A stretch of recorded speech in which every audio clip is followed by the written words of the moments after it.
Good morning friends, welcome back to my channel. আমার চ্যানেলে তোমাদের সবাইকে স্বাগত। দেখো, ভোর 4টে বেজে গেছে আর আমি উঠে পড়েছি। আর এই যে দেখতে পাচ্ছ, এগুলো আমার কালকে রাত্রিরে ভেজানো হয়নি। চলো ভিজিয়ে ফেললাম কড়াইগুলো। এখন আমার একটু ঝাঁট দিয়ে দিই। এই যে দেখতে পাচ্ছ, ঝাঁট দিচ্ছিলাম, দিতে দিতে মনে পড়ে গেছে। মনে পড়ে যেতেই আমি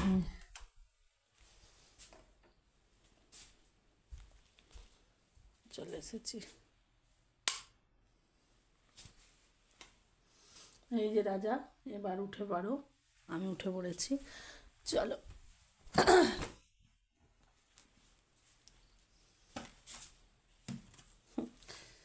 যখন বাড়িতে আসতো তখন এগুলো সব ভিজে ছিল, ওই জন্য মিলে দিয়েছি, শাঁসি পড়ে যাবে। যখন বাড়িতে আসতো না, ওকে ও যদি আমি কাজ করতাম, ও যদি শুয়ে থাকতো, আমার কী রাগ হতো। তুমি উঠে পারো, জ্বালাতাম আমি। এখন এমন ঘুমিয়ে পড়েছে, আর যতই জ্বালাই আর ওঠে না। এখন যতই জ্বালাই সে চুপ করেই থাকে, আর সাড়া দেয় না।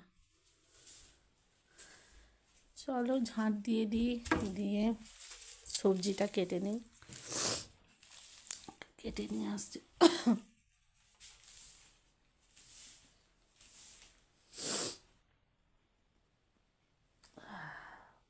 চলো ঝাঁটটা দিয়ে দিই। বিছানাগুলো দেখতেই পাচ্ছ, গোছাতে হবে। আসছি পরে, এখনো হাই উঠছে।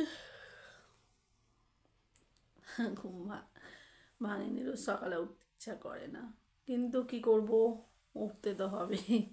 সার্সের জন্য উঠতেই হয়।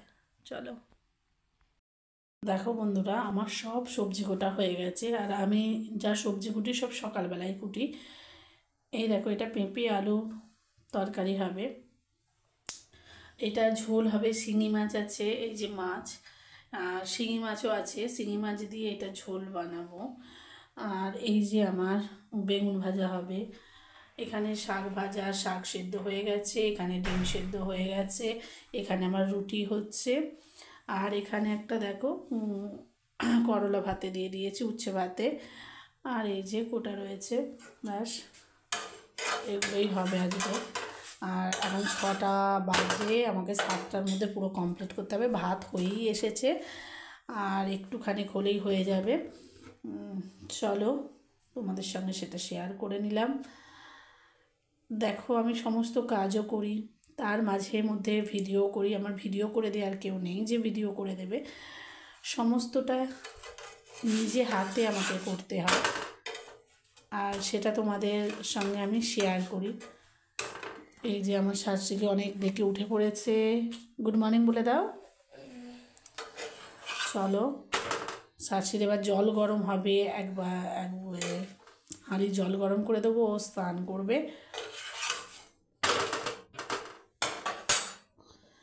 চলো তোমাদের সঙ্গে পরে দেখা করছি সমস্ত খাবার বানিয়ে।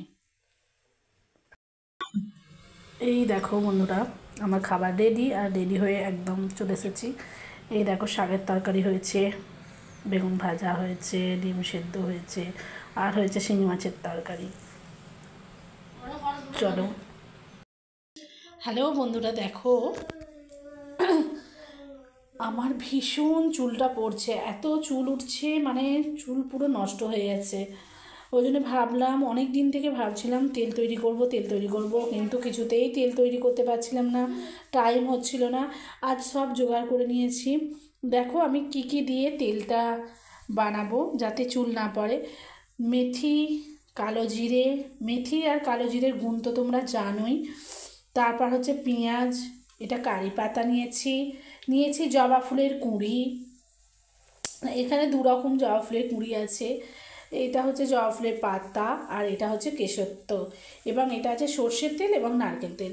এই দুটো তেল আমি তেলের মধ্যে সমস্ত কিছু দিয়ে এটা খুব লো ফ্লেমে 10 মিনিট ধরে করে সেটা আমি ঠান্ডা করে তারপর মাথায় ইউজ করব, যাতে চুল পড়াটা বন্ধ হয় এবং নূতন চুল গজায়। এই জন্য আমি এটা বানাচ্ছি। আমার তো পিঠ ভর্তি চুল ছিল তোমরা জানো, কিন্তু এখন পুরো আমার চুল নষ্ট হয়ে গেছে। অনেক কারণেই চুল নষ্ট হয়, তো দেখা যাক তেলটা বানিয়ে যদি উপকার আসে। আর বাইরে থেকে তেল কেনার থেকে আমার মতে আমি যদি বাড়িতে তৈরি করে নিতে পারি, এর থেকে ভালো কিছু আর হয় না, তাই না বন্ধুরা? এই দেখো বন্ধুরা, আমার তেল রেডি। ঠিক পাতাগুলো খুব চোঙাবে না, এই রকম করে রাখবে যেন না পুড়ে যায়। এগুলো দেখতেই পাচ্ছ কীরকম হয়েছে। চলো, আমার তো তেল রেডি, এবার আমি এটা ছেঁকে নেবো ছাঁকনি দিয়ে। বন্ধুরা, আমার ব্লগটা এখান পর্যন্তই শেষ করব আমি। আর আমার ভিডিও যদি তোমাদের ভালো লাগে অবশ্যই অবশ্যই সাবস্ক্রাইব করে দিও, আর লাইক কমেন্ট অবশ্যই করো একটা।